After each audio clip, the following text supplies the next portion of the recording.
Allohim, senga yaratgan narsalaring adadicha hamd bo'lsin. Senga arshing vaznicha hamd bo'lsin. Senga kalimalaring siyohicha hamd bo'lsin.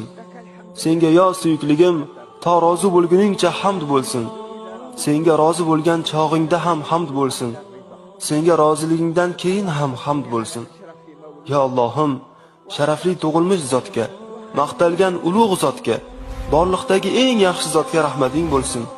Ya Allohim, Sayyidimiz Muhammad sallallohu alayhi va sallamga avvalgilarning ichida, oxirgilarning ichida salovat ayt, hamda u zotga Malaul a'loda, farishtalar huzurida ham salovat yog'dir.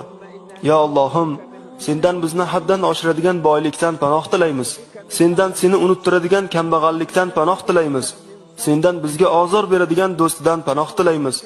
Sendan bizni chalg'itib, band qiladigan dunyodan panoh tilaymiz. Ya Allohim, bir lahza sening marhamatingga sazovor bo'lish dunyo va undagi barcha narsadan afzaldir. Sening huzuringda ofiyat va omonlik, salomatlik va iymon bor. Sening huzuringda bo'lmoq naqadar buyuk sharafdir. Senga yolvorib roz aytsak, bizni eshitasan. Sendan so'rasak berasan. O'zing hukm qilasan. Sen huzuringdagi farishtalarga shunday deysan: Ey farishtalarim, meni suyganga qaramaysizlarmi? Meni zikr qilib o'tirganlarga